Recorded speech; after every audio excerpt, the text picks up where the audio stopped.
نحمده ونصلي ونسلم على سيدنا ومولانا محمد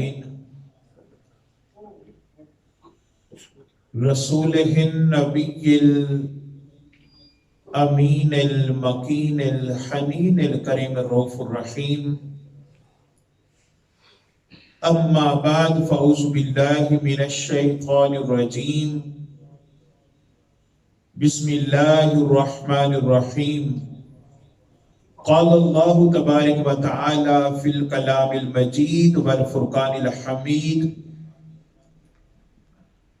والسلام علي يوم ولدت ويوم أموت وَيَوْمَ أُبْعَثُ حَيًّا. صدق اللہ مولانا العظیم. قال رسول اللہ صلی اللہ علیہ وآلہ وسلم: من احب علیا فقد احبنی ومن ابغض علیا فقد ابغضنی. صدق اللہ مولانا العظیم. ان اللہ وملائکتہ یصلون علی النبی یا ایہا الذین آمنوا صلوا علیہ وسلموا تسلیما. اللہم صل علی سیدنا و مولانا محمد وعلی آلہ وصحبہ وبارک وسلم. الصلاة والسلام علیک یا سیدی یا رسول اللہ وَعَلَىٰ آلِكَ وَأَصْحَابِكَ يَا سَيِّدِي يَا حَبِيبَ اللَّهِ. الصلاة والسلام علیکہ یا سیدی یا رحمت للعالمین وَعَلَىٰ آلِكَ وَأَصْحَابِكَ یا سیدی یا خاتم النبیین. تمام حمد و ثنا، تعریف و توصیف اللہ تعالی جل مجدہ الکریم کی ذات بابرکات کے لیے ہے کہ جو مالک کائنات بھی ہے اور خالق شش جہات بھی ہے. اللہ رب العزت کی حمد و ثنا کے بعد حضور نبی اکرم سرکار دو عالم نور مجسم شفیع معظم امام الانبیاء جناب سیدنا حضرت محمد مصطفیٰ صلی اللہ علیہ وآلہ وسلم کی بارگاہ ناز میں درود و سلام کا تحفہ پیش کرنے کے بعد انتہائی واجب الاحترام حاضرین و سامعین، اللہ رب العزت کا شکر ہے کہ جس نے ایک مرتبہ پھر جمعۃ المبارک جیسا عظیم اور بابرکت دن نہ صرف ہماری زندگیوں میں ہمیں عطا فرمایا بلکہ اپنے حضور حاضر ہونے کی توفیق بھی عطا فرمائی. آپ دوستوں کے علم میں ہے کہ آج سیدنا امیر المومنین کشتہ عشق رسول امام المتقین خلیفۃ الرسول حیدر کرار مولا کائنات حضرت علی کرم اللہ وجہ الکریم آپ کا یوم ولادت بھی ہے. آج کے اس دن کی مناسبت سے آج جس موضوع کا میں نے انتخاب کیا ہے وہ ہے شان و عظمت مصطفیٰ و سیدنا علی المرتضیٰ. آج کی گفتگو کے لیے سورہ مریم پارہ نمبر 16 آیت نمبر 33 تلاوت کرنے کا شرف حاصل کیا، جس میں اللہ رب العزت نے ارشاد فرمایا: وَالسَّلَامُ عَلَيَّ يَوْمَ وُلِدتُ. اللہ رب العزت نے یہاں پر عیسیٰ علیہ السلام کا ذکر کیا اور فرمایا مجھ پر سلام ہو، والسلام علیہ، مجھ پر سلام ہو، یوم ولدت، اور اس دن پر سلام ہو جس دن اللہ نے مجھے پیدا کیا۔ یہاں پر قرآنی بات آپ احباب کی خدمت میں پیش کر رہا ہوں کہ وہ ایام جن کی نسبت اللہ والوں سے ہوتی ہے، جن کی نسبت اللہ کے محبوب بندوں سے ہوتی ہے، چاہے ان کا تعلق انبیاء سے ہو، رسولوں سے ہو، صحابہ سے ہو، اہل بیت سے ہو، اولیاء سے ہو، ان دنوں کو منانا، ان کو سیلیبریٹ کرنا، ان کو یاد کرنا اور اس دن پر سلام بھیجنا ان کی شخصیات پر، ان کی ذاتوں پر، یہ اللہ رب العزت کی سنت ہے۔ کس کی سنت ہے؟ اللہ رب العزت کی سنت ہے۔ اس لیے اللہ رب العزت نے فرمایا اس دن پر سلام ہو جس دن اللہ نے عیسیٰ علیہ السلام کو پیدا کیا۔ وَيَوْمَ أَمُوتُ، اور اس دن پر بھی سلام ہو جس دن ان پر اللہ رب العزت نے اپنی طرف بلا کر ایک موت کی شکل طاری کی اور دنیا والوں نے سمجھا کہ وہ اللہ کو پیارے ہو گئے ہیں، مگر اللہ رب العزت نے انہیں اپنے حضور اٹھا لیا۔ وَيَوْمَ أُبْعَثُ حَيًّا، اور اس دن پر سلام ہو جس دن انہیں دوبارہ اٹھایا جائے گا۔ اب یہاں پر جو بات قرآن سے ہم نے لی وہ یہ کہ اللہ کے بندوں کا یوم ولادت ہو، یوم وفات ہو، اللہ ان دنوں پر سلام بھیج رہا ہے۔ اب سیدنا حضرت علی کرم اللہ وجہ الکریم آپ کو اسلام کی تاریخ میں مرکزی اہمیت حاصل ہے۔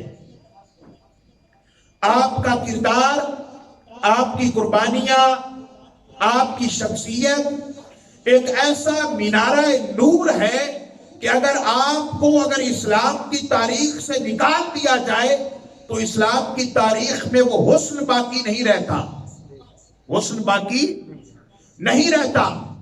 اب آپ کی محبت کو اللہ نے امت محمدیہ پر واجب کر دیا ہے۔ فرمایا قُلْ لَا أَسْأَلُكُمْ عَلَيْهِ أَجْرًا إِلَّا الْمَوَدَّةَ فِي الْقُرْبَى، کہ آقا علیہ السلام کو اللہ نے حکم دیا کہ میرے حبیب آپ فرما دیجئے کہ آپ نے اپنے امتیوں تک، انسانیت تک، جو اسلام کا، جو ایمان کا، جو اللہ کے عرفان کا، اللہ کی محبت کا، اللہ کے دین کا، اور تمام انسانوں کو جو آپ نے اسلام کا نور پہنچایا ہے، آپ نے جتنی قربانیاں دی ہیں، آپ نے طائف کے بازاروں میں پتھر کھائے ہیں، آپ نے مکہ سے مدینہ ہجرت کی ہے، آپ نے غزوات میں شرکت کی ہے، آپ نے چہرہ اقدس پر زخم کھائے ہیں، آپ کے دندان مبارک کا ایک حصہ بھی شہید ہوا ہے، آپ نے ہر غم، ہر دکھ اور ہر تکلیف اٹھائی ہے کہ اس امت تک اللہ کا پیغام پہنچ جائے۔ اب یہ جو آپ نے پیغام پہنچایا ہے تو اس کا صلہ بھی اپنی امت سے مانگ لیں۔ خود حضور نے نہیں مانگا صلہ کہ میں نے تم تک دین پہنچایا ہے تو اب اس کا میں کچھ صلہ مانگ رہا ہوں۔ حضور نے جو دین پہنچایا ہے اس کا صلہ تو اللہ کی ذات دے گی، مگر اللہ کے حکم پر جب قرآن نے کہا قُلْ لَا أَسْأَلُكُمْ، اے حبیب میں رب ہو کر کہہ رہا ہوں اپنی امت سے ایک صلہ مانگ لیں، إِلَّا الْمَوَدَّةَ فِي الْقُرْبَى، آپ نے فرمایا کہ اے میرے امتیو میں خود سے تم سے کچھ نہیں مانگ رہا، بس اللہ کے کہنے پر جو کچھ مانگ رہا ہوں وہ صرف یہ ہے کہ میری اہل قرابت سے محبت کرنا، میرے قریبیوں سے محبت کرنا۔ میں تم سے صرف ایک ہی صلہ مانگتا ہوں کہ بس میری اہل بیت اور اہل قرابت سے محبت کرنا۔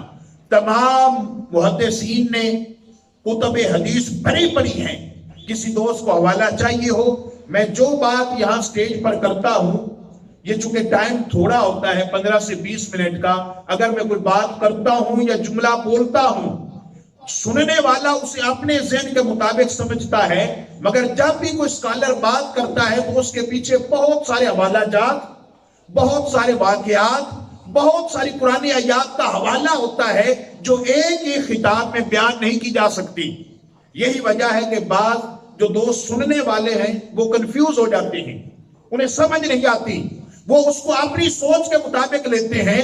اگر کسی دوست کو سمجھ نہ آئے تو میں پورا ہفتہ یہاں ادارے میں بیٹھتا ہوں، وہ دوست میرے پاس تشریف لائے، میں کوشش کروں گا کہ جو اس کا سوال ہے اس کو قرآن اور حدیث سے دکھا سکوں، مگر یہاں پر چونکہ ٹائم تھوڑا ہوتا ہے اس لیے ساری باتیں، سارے حوالہ جات یہاں پر بیان کرنا ممکن نہیں ہوتا۔ حدیث کی کتابیں بھری پڑی ہیں۔ آقا سے پوچھا گیا یا رسول اللہ یہ جن کی محبت اللہ نے ہم پر واجب کی ہے، آپ کے جو قرابت دار ہیں وہ کون ہیں؟ تو آقا علیہ السلام نے 4 ہستیوں کا نام لیا۔ کتنی ہستیوں کا نام لیا؟ 4 ہستیوں کا۔ آپ نے فرمایا میرے قرابت دار اور میرے قریبی جن کی محبت اللہ نے واجب کر دی ہے، ان میں سے حضرت حسن علیہ السلام ہیں، حضرت امام حسین ہیں، حضرت شہزادی کونین فاطمہ الزہرا ہیں، اور سیدنا حضرت علی کرم اللہ وجہ الکریم ہیں۔ ان کی محبت اللہ نے امت محمدیہ پر واجب کر دی ہے، اور اگر دل ان کی محبت سے خالی ہوں گے، یاد رکھ لو اللہ کو ہمارا کوئی عمل بھی قبول نہیں ہوگا۔ اس پر احادیث بھری پڑی ہیں۔ آگے چلتے ہیں۔ اللہ رب العزت نے جو مقام سیدنا علی المرتضیٰ کو عطا فرمایا، آپ سب سے پہلے اسلام لانے والے ہیں، سب سے پہلے۔ اب یہاں پر 2 باتیں ہیں۔ کچھ احادیث میں آتا ہے کہ سیدنا حضرت ابوبکر صدیق آپ سب سے پہلے اسلام لائے، اور کچھ احادیث میں آتا ہے سیدنا حضرت علی کرم اللہ وجہ الکریم سب سے پہلے اسلام لائے، مگر علماء نے یہاں پر تطبیق کی ہے۔ علماء نے لکھا ہے کہ بچوں میں، چھوٹوں میں سب سے پہلے اسلام قبول کرنے والے سیدنا علی المرتضیٰ ہیں، اور بڑوں میں سیدنا صدیق اکبر رضی اللہ تعالیٰ عنہ ہیں۔ اور سب سے پہلے جس دن آقا علیہ السلام نے بعثت کا اعلان کیا تھا، اعلان نبوت کیا تھا، دوسرے ہی دن پیر کا دن تھا جب حضور نے اعلان نبوت فرمایا۔ منگل کے دن آقا علیہ السلام امام تھے، اور آپ کے ساتھ جو شخصیت نماز پڑھ رہی تھی بچپن میں ہی، وہ سیدنا علی المرتضیٰ کی ذات تھی۔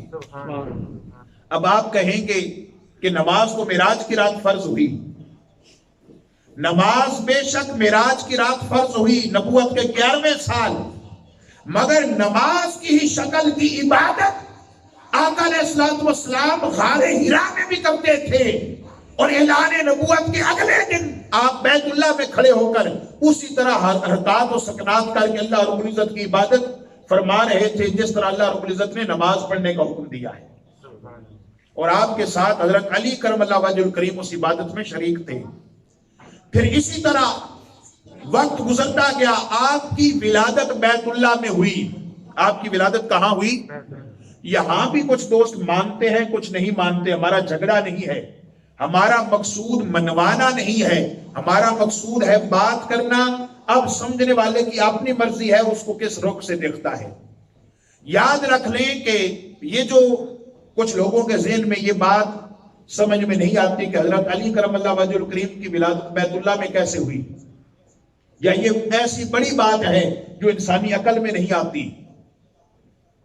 جب آپ ان چیزوں کو عقل کے پیمانوں پر تولتے ہیں تو پھر بات واقعی سمجھ میں نہیں آتی۔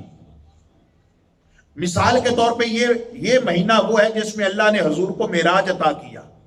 15واں پارہ کھولیں، پہلی رکعت، پہلی سورت اور پہلی آیت پڑھیں، سبحان الذی اسری بعبدہ لیلا من المسجد الحرام الی المسجد الاقصی۔ اس کے ترجمے پر غور کریں تو جواب مل جائے گا۔ کچھ لوگ یہاں یہ بھی کہتے ہیں کہ حضور کو معراج خواب میں ہوا، خواب میں ہوا، مگر اللہ فرما رہا ہے پاک ہے وہ ذات جو لے گئی، پاک ہے وہ ذات جو لے گئی۔ ہر مفسر کا ترجمہ پڑھیں، یہی ترجمہ ملے گا کہ پاک ہے وہ ذات جو لے گئی رات کے تھوڑے سے حصے میں اپنے محبوب کو مسجد حرام سے مسجد اقصی تک۔ اب لے جانا اور خود جانا، اس میں بڑا فرق ہے۔ کعبہ میں خود پیدا ہونا اور کسی کا پیدا کرنا، یہ 2 مختلف باتیں ہیں۔ اب جو لے گیا سوال اس کی طاقت پر اٹھے گا کہ وہ لے جا سکتا تھا یا نہیں لے جا سکتا تھا، وہ بیت اللہ میں پیدا کر سکتا تھا یا نہیں کر سکتا تھا۔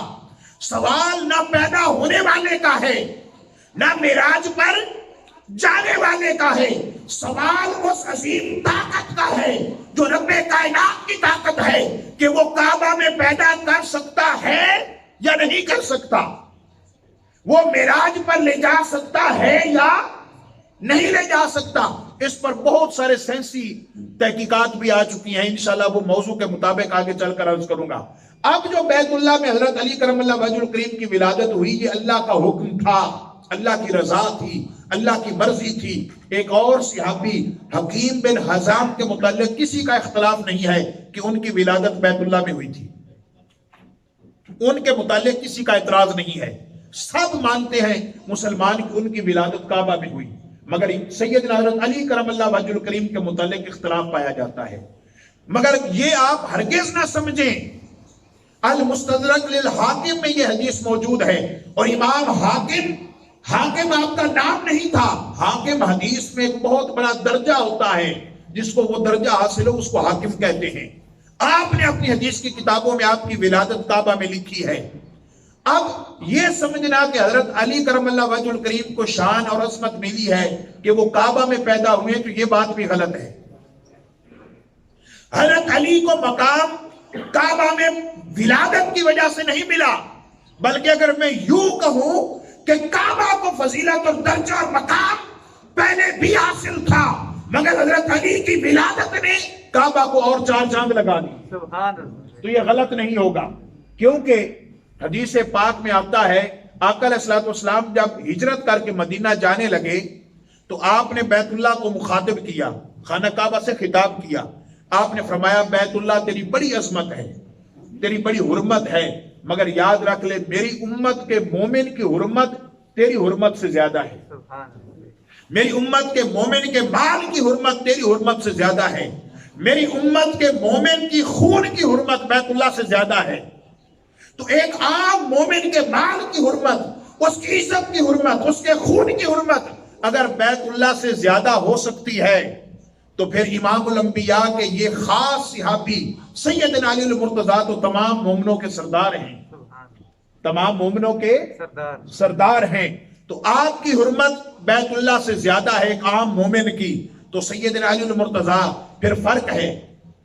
کعبہ کو دیکھے تو گناہ معاف ہوتے ہیں، جو بندہ بیت اللہ دیکھنے جائے، عمرہ کرے، حج کرے، حدیث میں آتا ہے کہ جب کعبہ پر پہلی نظر پڑے تو اللہ بندے کے ساری زندگی کے گناہ معاف فرما دیتا ہے، اور بندہ ایسے گناہوں سے پاک ہو جاتا ہے جیسے ابھی ماں کے پیٹ سے پیدا ہوا ہے۔ یہ شان ہے کعبہ کی، حالانکہ کعبہ سے زیادہ شان ہے مومن کی، کعبہ سے زیادہ شان ہے مومن کی۔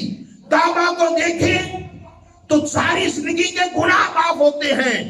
مومن کو دیکھنا، مومن کی زیارت کرنا، مومن کی صحبت میں بیٹھنا، اب جو مومن ہو، ہم نے سمجھا نہیں، ہم تو سنتے ہیں کہ مومن، مگر حقیقت مومن کی کیا ہے؟ اقبال نے کہا تھا کہ حقیقت میں ہے قرآن مگر قاری نظر آتا ہے۔ مومن کی جو شان ہے، مومن کا جو مقام ہے، مومن کی شان یہ ہے کہ یہی قرآن ہے۔ مومن جب قرآن پڑھتا ہے تو یوں پڑھتا ہے جیسے قرآن اس پر نازل ہو رہا ہے، قرآن کی محبت میں ڈوب جاتا ہے۔ تو مومن کی شان، کعبہ کو دیکھیں تو گناہ معاف ہوتے ہیں، اور حضرت علی کے چہرے کو تکنا حضور نے فرمایا تھا کہ عبادت ہے، النظر الی وجہ علی عبادہ۔ اور سیدنا صدیق اکبر کے متعلق آتا ہے کہ وہ جب بھی حضور کی مجلس میں بیٹھتے، صحابہ کی محبت آپس میں ایسی تھی کہ وہ ہر وقت، اور اس حدیث کو راوی کرنے والی حضرت عائشہ صدیقہ رضی اللہ تعالی عنہا ہے کہ میں نے والد گرامی سے پوچھا جب آپ حضور کی مجلس میں بیٹھتے ہیں تو میں دیکھتی ہوں کہ آپ ہر وقت حضرت علی کا چہرہ تکتے ہیں، کیا سبب ہے؟ آپ نے فرمایا اللہ کی عزت کی قسم، میں نے حضور کے زبان اقدس سے سنا ہے کہ علی کا چہرہ تکنا بھی عبادت ہے، علی کا چہرہ تکنا بھی عبادت ہے۔ اب یہاں بھی سوال پیدا ہو سکتا ہے کہ یہ عبادت تو رب کی ہوتی ہے، مگر یاد رکھ لیں حدیث پاک میں آتا ہے انبیاء کا ذکر عبادت ہے، اولیاء کا ذکر گناہوں کا کفارہ ہے۔ اب ولیوں کا ذکر عبادت کیوں بنا؟ عبادت سے مراد یہ ہے کہ اللہ کا، اب دیکھیں قرآن میں سورہ کاف پڑھیں، اس میں اللہ کے ولیوں کا ذکر ہے، کتے کا ذکر ہے، تو سورہ کاف پڑھنے سے جمعہ کے دن سورہ کاف پڑھنے والے کو اللہ دنیا جہان کی ہر نعمت عطا کرتا ہے۔ اب اس میں ذکر تو اللہ کے ولیوں کا ہے، تو قرآن پڑھنا عبادت ہوا یا نہ ہوا؟ اس میں کتے کا ذکر بھی ہے، اس آیت کو وَقَلْبُهُمْ بَاسِطٌ ذِرَاعِهِ بِالْوَسِيدِ، ذکر کتے کا ہے، مگر چونکہ قرآن میں آ گیا، اب چونکہ وہ اللہ کے ولیوں سے لگ گیا تھا، وہ ولیوں کے دروازے پر 309 سال تک بیٹھا رہا۔ ارے وہ تو موسیٰ علیہ السلام کی امت کے ولی تھے کہ ان کے دروازے پر کتا بیٹھ جائے، اللہ اس کا ذکر بھی قیامت تک قرآن میں درج کر دیتا ہے۔ ارے حضرت علی مصطفیٰ کی امت کے ولی نہیں ہیں، بلکہ اس امت کے جتنے ولی ہیں ان سب ولیوں کے سردار کا نام مولا کائنات ہے۔ حضرت علی تمام امت محمدیہ کے ولیوں کے سردار ہیں۔ پھر ان ہستیوں کا ذکر عبادت اس لیے بنتا ہے کہ اللہ خود ان کا ذاکر ہے، اللہ خود ان کا ذاکر ہے۔ کیوں؟ قرآن میں آتا ہے فَاذْكُرُونِي أَذْكُرُكُمْ، اے بندے تو میرا ذکر کر میں تیرا ذکر کروں گا، تو میرا ذکر کر میں تیرا ذکر کروں گا۔ اب بندہ رب کا ذکر کرتا ہے، تنہائی میں کرتا ہے تو رب تنہائی میں کرتا ہے، اگر وہ مجلس میں کرتا ہے تو اس مجلس سے بہتر مجلس فرشتوں کی، اس میں اللہ اپنے بندے کا ذکر کرتا ہے۔ اور بندہ تو 50 سال زندہ رہا، 60 سال زندہ رہا، اس نے ذکر کیا، بندہ چلا گیا۔ اب بندہ تو فانی تھا، رب کی ذات تو باقی ہے۔ اب بندے نے تو اپنی زندگی میں جو رب کا ذکر کرنا تھا کیا، مگر اللہ کا چونکہ وعدہ ہے تو نے میرا ذکر کیا ہے تو میں تیرا ذکر کرتا رہوں گا۔ اب چونکہ رب باقی ہے، رب کو فنا نہیں ہے، بندہ فانی تھا چلا گیا، اس لیے صدیاں بیت گئی۔ جنہوں نے اللہ کے ذکر کو اپنی زندگی کا معمول بنا لیا وہ خود چلے گئے، مگر آج بھی ان کے نام کا ذکر دنیا میں گونج رہا ہے، چونکہ رب ان کا پھر ذاکر ہو جاتا ہے۔ تو ایک عام بندہ اس کا اللہ ذکر کرتا ہے تو پھر اللہ کے بندوں کا ذکر کرنا بھی اللہ کی سنت بن گیا۔ اور سیدنا علی المرتضیٰ، آپ بھی تو شان اور عظمت کے کیا کہنے، تمام تاریخ اسلام اٹھا کر پڑھ لیں، جتنے غزوات ہوئے ہیں، جتنے کافر قتل ہوئے ہیں، یاد رکھ لیں اس میں سے 70% جو بڑے بڑے اسلام کے دشمن تھے ان کا خاتمہ کرنے والے اکیلے سیدنا علی المرتضیٰ ہیں۔ آپ اسلام کے ہیرو ہیں، آپ ہر جنگ کے ہیرو ہیں۔ غزوہ بدر اٹھا کر پڑھ لیں، غزوہ احد اٹھا کر پڑھ لیں، غزوہ خیبر اٹھا کر پڑھ لیں، خیبر فتح نہیں ہو رہا تھا، 40 دن سے زیادہ گزر گئے، پڑاؤ ہے، خیبر فتح نہیں ہو رہا۔ آقا علیہ السلام نے فرمایا کل میں جھنڈا علم اس کے حوالے کروں گا جو رب کو اور رب کے رسول کو سب سے زیادہ محبوب ہے۔ حضرت سیدنا فاروق اعظم فرماتے ہیں کہ امارت کی، جھنڈا لینے کی جتنی خواہش میں نے زندگی میں کسی عمل کی خواہش نہیں کی تھی، اس رات جتنی میری خواہش یہ تھی کہ صبح مجھے وہ جھنڈا ملے، میں نے زندگی میں کسی عمل کی خواہش اتنی نہیں کی۔ صبح ہوئی، آقا علیہ السلام نے رب کے حکم سے پوچھا اپنے صحابہ اکرام سے حضرت علی کدھر ہیں؟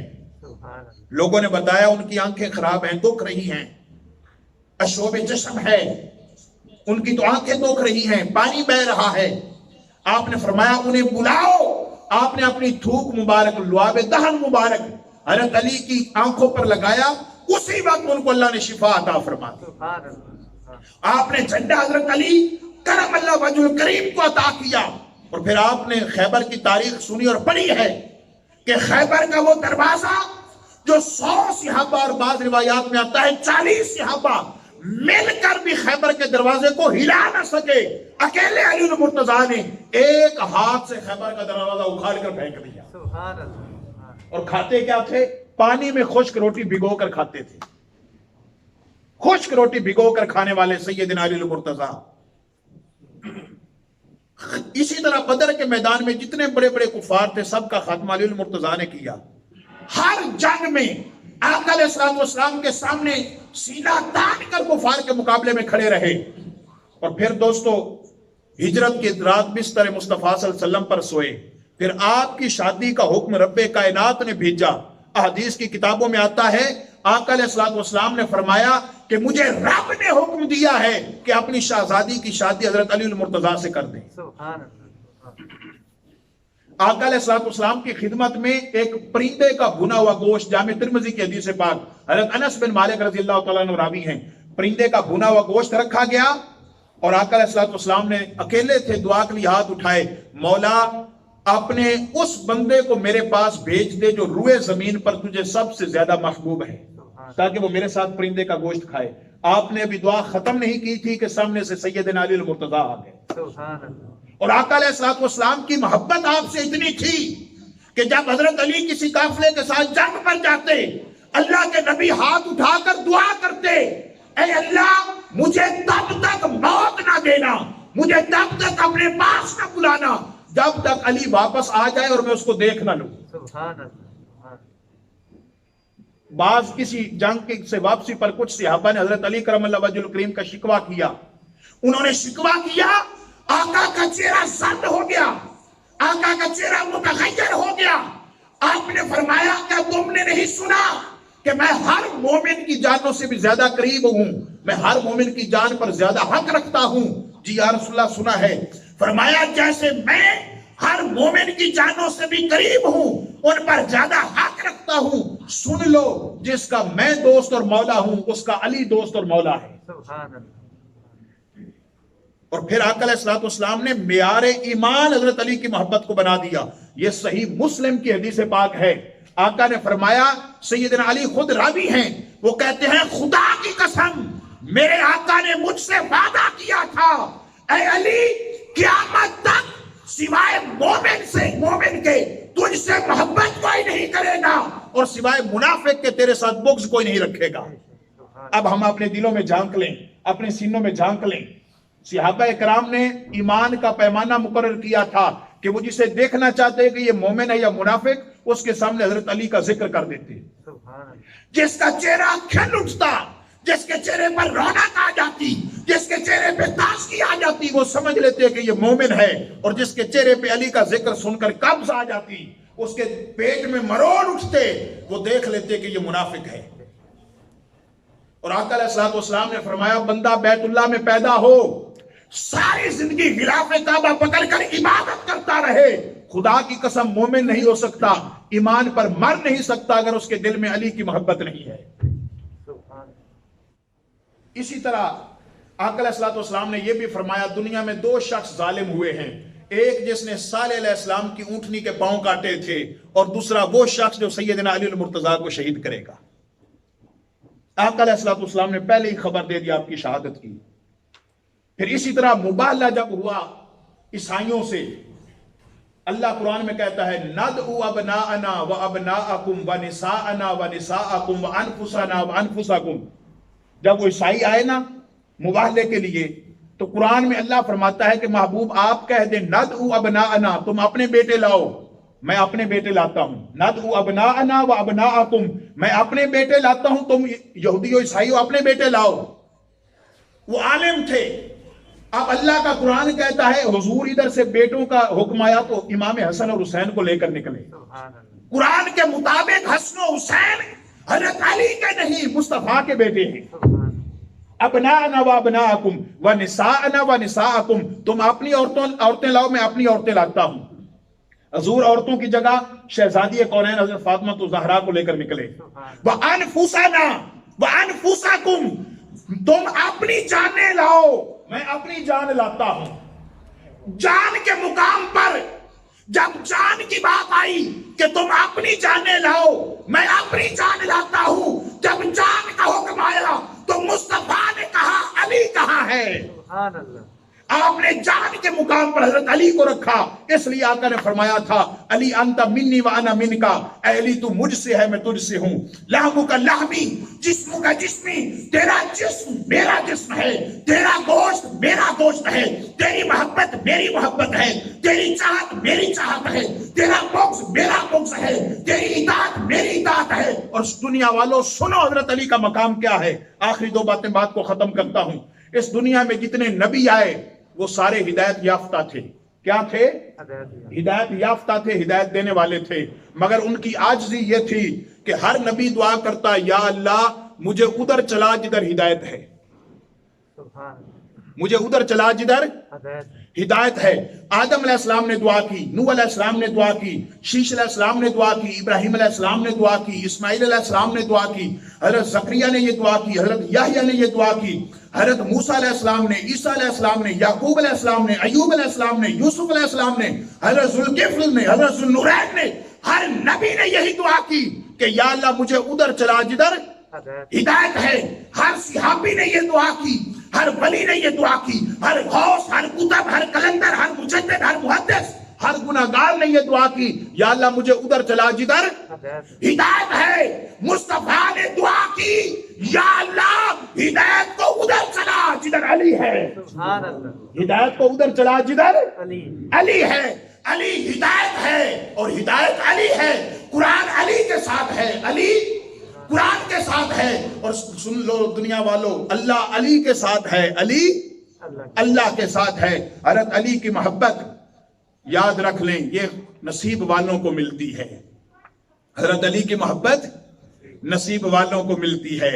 اور قیامت کے دن 4 سوال کرے گا اللہ بندے سے، زندگی کیسے گزاری، مال کیسے کمایا۔ چوتھا سوال ہوگا بتا تو نے علی سے محبت کی ہے یا نہیں کی۔ اہل بیت کی محبت، حضور کے پاس سب سے پہلے حوض کوثر پر جو آئیں گے وہ حضرت علی ہوں گے۔ تو حاضرین محترم، ان مقدس شخصیات کی محبت یہ اللہ نے قرآن میں ہم پر